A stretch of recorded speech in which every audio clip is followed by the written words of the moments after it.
అమానుషమైన అసభ్యకరమైన వ్యాఖ్యల్ని యావత్ తెలంగాణ సమాజం ఖండిస్తున్నది. ఇంగితం ఉన్న వాళ్ళు ఎవరైనా ఖండిస్తారు దాన్ని, బహుశా కాంగ్రెస్ నాయకులు తప్ప, ఆయన అనుయాయులు, ఆయన ఫాలోవర్సు, ఆయన భజన బృందాలు తప్ప ఇంగితం ఉన్న వాళ్ళు ఎవరైనా ఖండిస్తారు. వరిష్ఠ సంపాదకులు ఖండిస్తున్నారు, మేధావులు ఖండిస్తున్నారు, ఆందోళన వెలిబుస్తున్నారు. ముఖ్యమంత్రి ఇట్లా మాట్లాడితే ఎట్లా?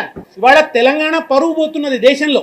ముఖ్యమంత్రి గారు ఇలా మాట్లాడతారని, ఇంత అన్యాయమైన భాష మాట్లాడతారని. ఇవాళ ఈ వ్యాఖ్యలు కేవలం దిగజారుడు వ్యాఖ్యలు మాత్రమే కాదు, ప్రజాస్వామ్య విలువల్ని మంటగలిపే వ్యాఖ్యలు మాత్రమే కాదు, మనుషుల మధ్య ఉండే కనీస గౌరవ మర్యాదల్ని కూడా కాలరాచేటువంటి వ్యాఖ్యలు.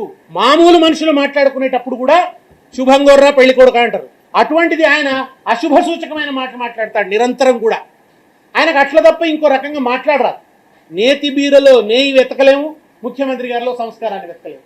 ఇది వాళ్ళ ఈ రాష్ట్రంలో నెలకొన్నటువంటి పరిస్థితి. ఈ వ్యాఖ్యలు కేవలం దిగజారుడు వ్యాఖ్యలు కాదు, మానవత్వాన్ని మంటగలిపే వ్యాఖ్యలు. ఏమన్నాడు ఆయన? ఎంత